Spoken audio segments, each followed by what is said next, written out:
So, ladies and gentlemen, welcome back to another module of Agency Incubator. Let's get straight into it.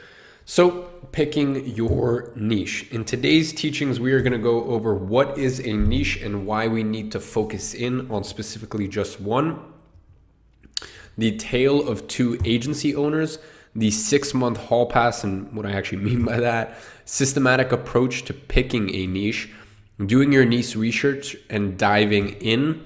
And lastly, I'm going to be giving you the niche research worksheet. So niching down with your agency. And this really is, if you see this, this illustration or this visual right below or right behind the text, that literally is what picking one niche and offering one service does for you. You got those customers, and it's literally like having a magnet that just attracts customers to you because you found the right market fit. And it doesn't even matter that much if you have the nicest marketing or the most social proof. People like, it's funny, even with my programs, right? With my program or anyone else's program, or even let's just say some celebrities product, most of, let's just say for example, Kylie Jenner, most of her, most hardcore fans, the people who would buy her products, stuff like that, they are people who are roughly the same age as her and girls, right? Of course that's going to be the case because you need some sort of confirmation that this person's product or service aligns with you.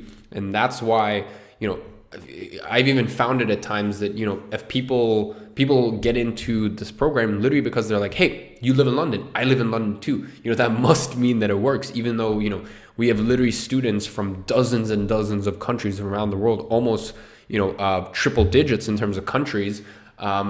And just so many success stories from people literally living in India, Brazil, New Zealand, France, England, no matter what it is, no matter what country, but literally for that specific reason that I live in London, some people will get into this program. And it's for that exact same reason that someone will work with your agency, literally just because you work in that niche and you just offer one service. So really quickly, for those of you guys who don't know what a niche is, some people, there's always a debate. Some people will say it's niche, some people say it's niche. I literally have been saying niche for the longest time, and then people were like, no, it's niche. So just for the purposes of YouTube and stuff like that, I'm like, all right, you know what? I'm just gonna say niche. And then people were like, no, it's niche. So I say it niche, I pronounce it niche. For some people, it'll be niche. But really, a niche is just a segment of the market. If you look at that pie chart above, that might be there'll be way more industries or niches and sub niches than that. But, that might be a market. And within that market, there will be a sliver of that market, a section of that market. And we can refer to that as, you can refer that to as many different things, a vertical, an industry, but we're going to refer to it as a niche. So you might be wondering, man, why just pick one niche when you could just have them all? And that's a good question. And really, to make this point, you can go wide or you could go narrow, right? You can go wide and not very deep, or you could go narrow and very deep, right? And you can see all the two comparisons here. On the left side, you can see a non-focused strategy. You're going to be wide and flat. And you might have many different services, and you might offer those services to many different markets. Whereas this, this narrow, single-minded, focused approach that really is, that is everything that derives from the LMRD, lean, mean, results-driven agency. That entire philosophy that I've really been pushing for in the agency space for years and years now. That comes from just being narrow, but having narrow and deep, basically, right? And that's really just having a focused strategy. And here it says few products in one market. Really, we're just going to have one service in one market and be the best at that. So we already used this example last time, but I'm going to be using this example again. The tale of two agency owners. You see the agency owner on the left decides no niche. He decides he's clever because, they decide they don't want to niche down because they think they have more opportunity. Technically, if they work with more niches, technically there's more clients to work with, and there's more opportunities to secure clients if they have 2, 3, or 4 niches, or at least that's what they think. And The issue with that is their retainer. You see, they struggle to get well-paid retainers from clients because they just view this person and his agency as a generalist and not a specialist. And lastly, operations. You see, their operations are a shamble because they have to tweak their approach to every new client, because while they might be offering the same service, the way to execute is very different in every single different niche, and they can't plug and play between different new clients. As I said, working with two niches literally is almost like having two separate agency businesses. Now, if we take the example on the right, this person, they pick a niche realizing that they'll make more money, earn more respect, and the best part is they'll also be able to deliver results easier while, if they have just one niche. And when it comes to their retainers, they command strong fees because they're niche specific. They speak the language of the owner and have niche specific case studies. And lastly, their operations. You see, when they get a new client, it's literally like slotting them into a predetermined predetermined machine and system. And this makes getting results for these clients simply a walk in the park. And you can see on the left side here and the right side here, that's the brain of a generalist. You see, there's so many different cogs turning, and once again, this is nothing new. People have been referring to agencies out there and service providers as generalists and specialists for 100 plus years, probably even longer than that. You really can be a generalist or you can be a specialist, but specialists just get paid more. It's simple as that, and they have an easier time delivering results. And I guess that's why they get paid more, is because they get better results for their clients, because rather than having 12 different cogs and moving parts, for example, like this visual where the generalist has, they just have one or two that they need to focus on. So what I will give you is a 6-month hall pass. So if you are new into this process, I'm going to give you a 6-month hall pass. And in this hall pass sort of period, in this hall pass phase, you can be like a kid in a candy store, literally, where you can work with this niche, that niche, et cetera, et cetera. You can work with all these different niches, and that's fine. That's fine. No judgment whatsoever. You can try a bunch of different niches, see which ones work for you, and kind of go from there. Now, after this 6 months period, you got to lock in and you just got to focus in on one niche. Now, you might be wondering, Iman, how do I actually go about picking a niche? Well, before deciding on a niche, there's a few questions you really need to ask yourself. Number one, is this client making $5,000 per month or more? And if the answer to that is yes, then that is a potential niche to work with. You see, a client who's making less than $5,000 per month, that is not an ideal client for you to work with, right? Because think about it, if they're making $5,000 per month, profit that is, how the hell are they going to pay you a $1,500 a month service fee?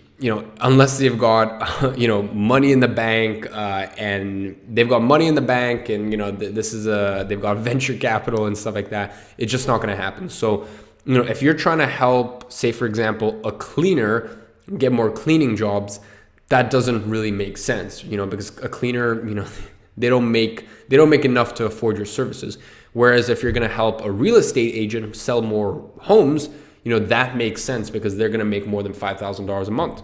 So they're going to make more than $5,000 a month. Plus, you're just going to be a marketing expense for them, which they're already used to. They might need to pay to stage a house or whatever. So just keep that in mind. You're going to be an expense for their business. The next thing is, are you passionate about the niche? And honestly, at first, I think I undervalued how important this is. You see, IG Media, we work with other info product businesses. And what I mean by that is, some of our clients or current and previous clients include, for example, AJ Smart, which is a multi-7-figure design sprint agency out in Berlin.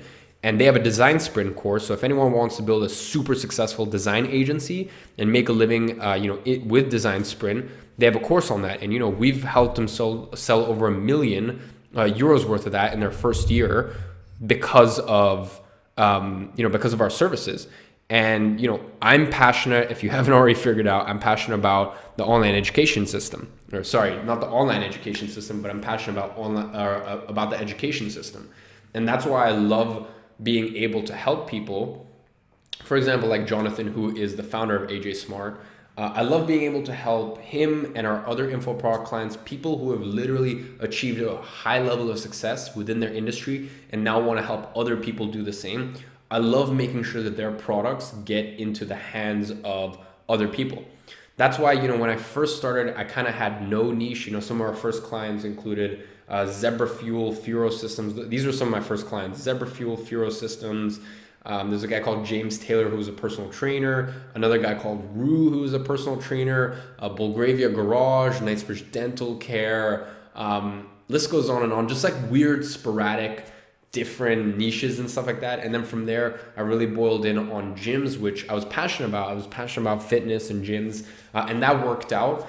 And then eventually one day, I realized, I have this program called Six Figure SMA, and I'm getting pretty good at selling this thing. I'm getting pretty good at advertising for this thing. Why don't I help other InfoProg businesses, aka online education businesses? Why don't I help them grow too? Because quite clearly, there's nothing that I'm more passionate about, in this world than online or education and the future of that, which is online education. So yeah, at first I really did downplay just how important having a niche that you're passionate about. I really did downplay that at first, but now I've really started to realize it's actually quite important. So ladies and gentlemen, as I said, next thing you gotta ask yourself is, are you passionate about the niche? Now, you don't necessarily have to be passionate about the niche, but you need to have a certain level of interest. You see, for example, if I wasn't working with InfoProg, I might also, one niche that really appeals to me is working with accountants. You see, I love accounting. I love accounting, looking at cash flow reports, P&L statements. I like, just figuring out different tax loopholes that are super, that aren't dodgy at all. Just basically making sure that I'm as tax efficient as possible.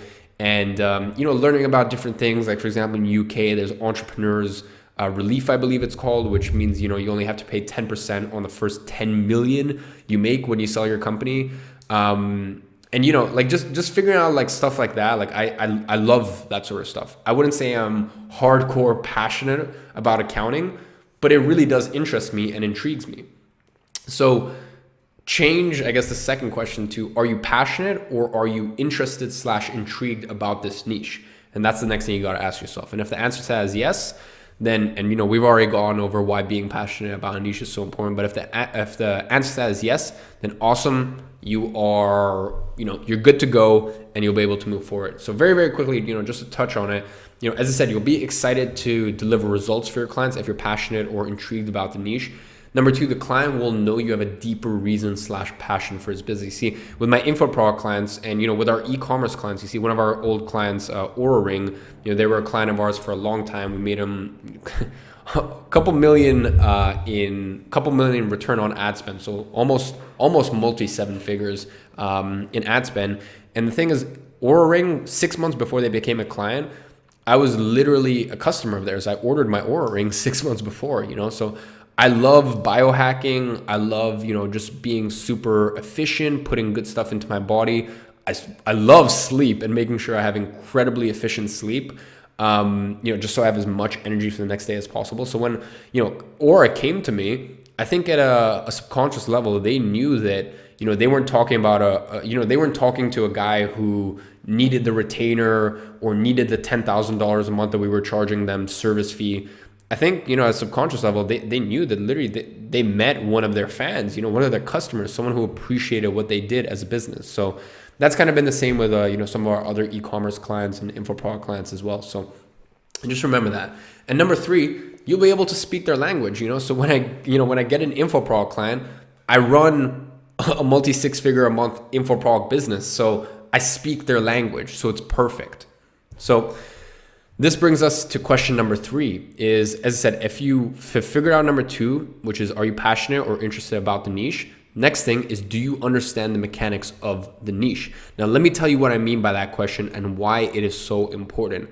And to do this and to illustrate this, I want to tell you the story of how I picked my accountant. You see, when I was trying to find an accountant, on my quest to find an accountant, I had option 1, option 2, option 3, 4, etc., etc.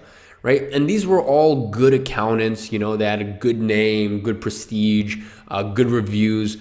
They were all good accountants, but when I explained what I did and what payment processors I used and basically just the business I was in, they were all just like, cool or great, thanks for letting me know, blah, blah. But you see, when I went to the fifth accountant, I told them that I run an online marketing agency and I have an education business. And they were like, oh, awesome. Do you guys run Facebook ads or SEO, Google ads? What sort of stuff do you guys run in the agency? And then they also asked me questions like, oh, I assume that you use Stripe, PayPal, et cetera, et cetera. And then they literally went on to tell me before I even became a client, they're like, yeah, so currently at where your business is right now, here's the best practice for running an online service-based business, in terms of being as tax efficient as possible. Here's what you can expense with your sort of business. Here's what you can expense, et cetera, et cetera. So of all of these options, which one do you think I went for? Obviously, it was option number 5, the business that spoke my language and understood my business model. So with those 3 questions in mind, keep those 3 questions in mind when you are thinking of a niche. Now, I'm just going to spitball here and basically just give you a bunch of examples of common / profitable niches. So let's get straight into it. All right. Gyms, dentists, e-commerce, real estate agents, coaches / consultants, cosmetic surgeons, restaurants, car dealerships, mortgage brokers, accountants, plumbers, bars / clubs, pest control, plumbers, chiropractors, hair salon, insurance, lawyers, automotive repair shop, info product business, martial arts studio, wedding planners, personal trainers, tattoo shops, etc., etc. And you can literally work in any different niche that you want. You see, the funny thing is, I think it was around a week ago in Six Figure SMA, which is obviously the old iteration of Agency Incubator, which is the course you have right here. Someone posted that they signed their first client and it was $1,500 a month Facebook ads client. So small fish, but it was their first client, so good start. And that was awesome. We all celebrated, as the community always does. But the funny thing was, guess what niche it was in? It was a pet hotel. So obviously, I got my mom a puppy after she went through quite a difficult divorce. So I got my mom a puppy, and obviously if she ever needs to go away or see her family back in Russia, she can leave the puppy with me. But some people, don't have that option. So that's where they kind of take them to puppy hotels or pet hotels. And I think that's more of a fancy name. I'm pretty sure they're just called kennels. From my understanding, I could be entirely wrong. But my point is, people leave their pets, at this quote unquote pet hotel, and they pay 40, 50 pounds a month for the pet to stay there, to get fed, potentially even groomed, etc., and just well taken care of. But who would even thought of that as a niche to work with? So now the gentleman that I just mentioned, he works with pet hotels. So my point is, you really can make anything work, just as long as they're making at least $5,000 a month. Number 2, if you're interested or intrigued about the niche. And number 3, if you understand the mechanics of the niche and how their business works. So here's what to do once you've actually gone ahead and chosen a niche. So let's get straight into it. Once you've chosen a niche, what you need to do is you need to do some niche research. You see, the thing is, when you're getting results for a client, or when you're getting results for a client, it really is 50% about evergreen marketing and sales.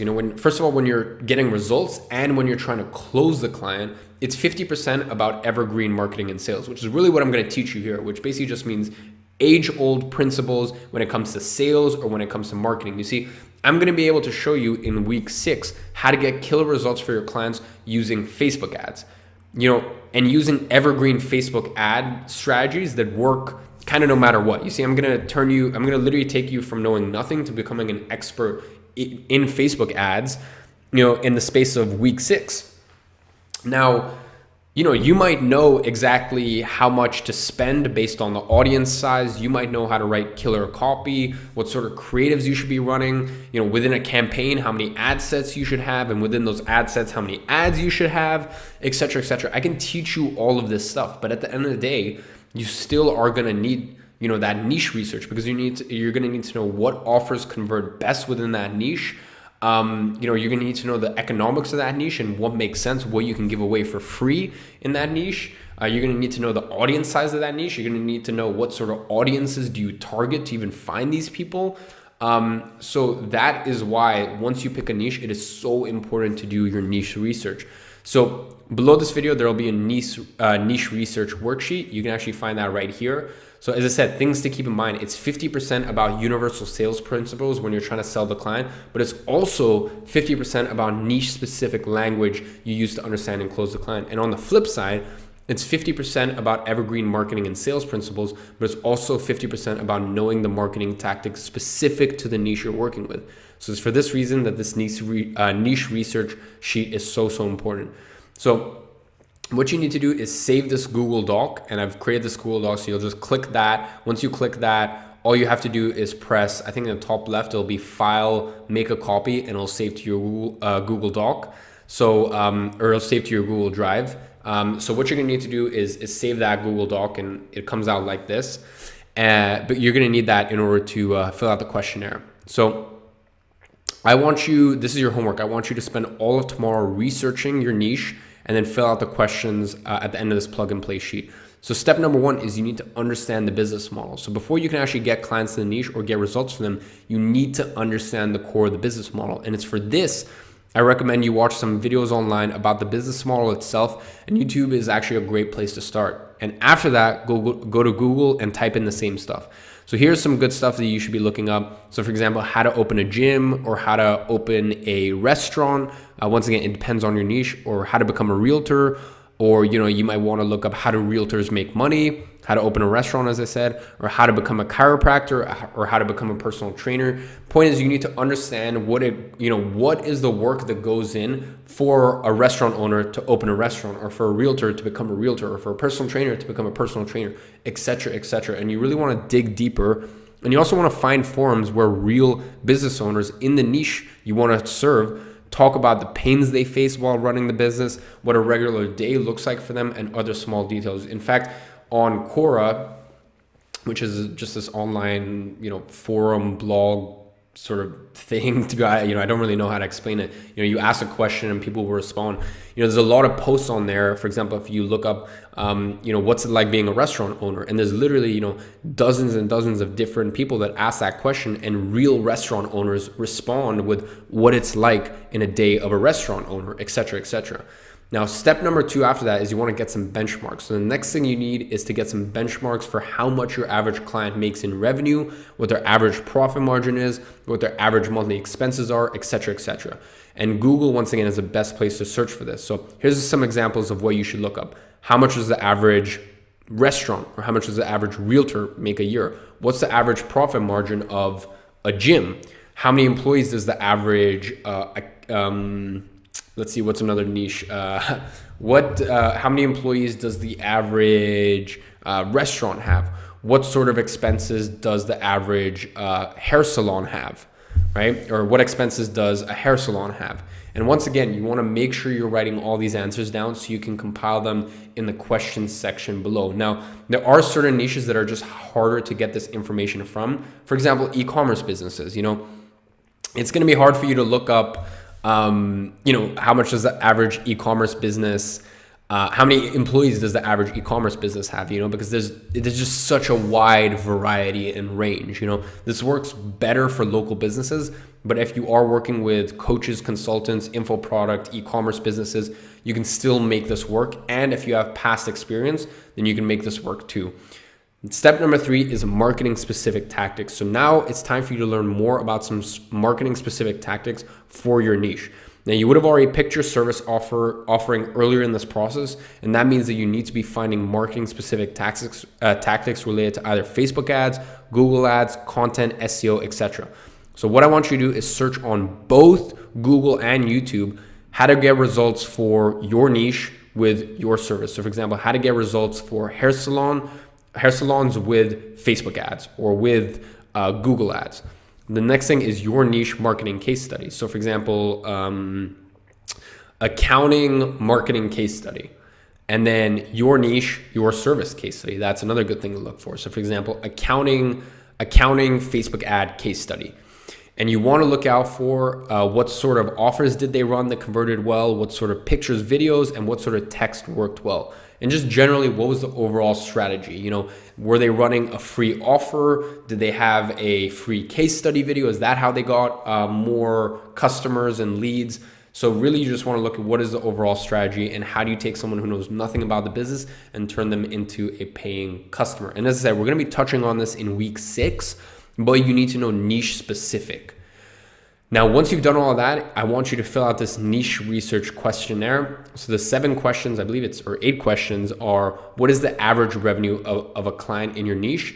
Next thing is, what is the average expenses of a client in your niche? And actually, no, I'm not going to bother reading all these out because I've written them all out and I've given examples of what an answer to that question might look like. And once again, this page is available for download below this video. And once you get on here, make sure you save this specific Google Doc, go file, make a copy, and it'll add to your Google Drive. And just make sure it's in your agency incubator Google Drive week 1. So let's get back to the slides. That is your niche research worksheet. And that pretty much takes us to the end of this module. So the action step is go through the niche plug and play instructions. After you download it to your Google Doc, make sure you also add it to your Google Drive folder, as I said, the agency incubator one. And once that's done and you follow the steps, fill out the questionnaire at the end. So ladies and gentlemen, it is an exciting time for you. Most of you guys, or I say most of you guys, some of you guys would have come into this process already knowing a niche, already having experience with a niche. But for those of you guys, now's your time. Now's your time to figure out, what is a good niche, so you can figure out, so you can fuse this incredible business model that, you have right in front of you. You can have this, you can have this business model that, can bring you really just the lifestyle of your dreams, and you can fuse that with something that you're passionate about. So if you're passionate about cars, work with car dealerships, right? So fuse the passion that you have or the interest or intrigue you have in the same way I'm very interested and intrigued in accounting and tax laws and company structure and stuff like that. So, fuse that passion that you have or that interest or intrigue with this incredible business model that, you and I have both been blessed to been exposed to, this thing that really can just change everything for us. So fuse those two together. And as I said, it's an exciting time for you in this process. So ladies and gentlemen, I hope you've enjoyed this I hope you enjoyed this business model, but hope you are enjoying the business model. But ladies and gentlemen, I hope you enjoyed this module, and I'll see you in the next one.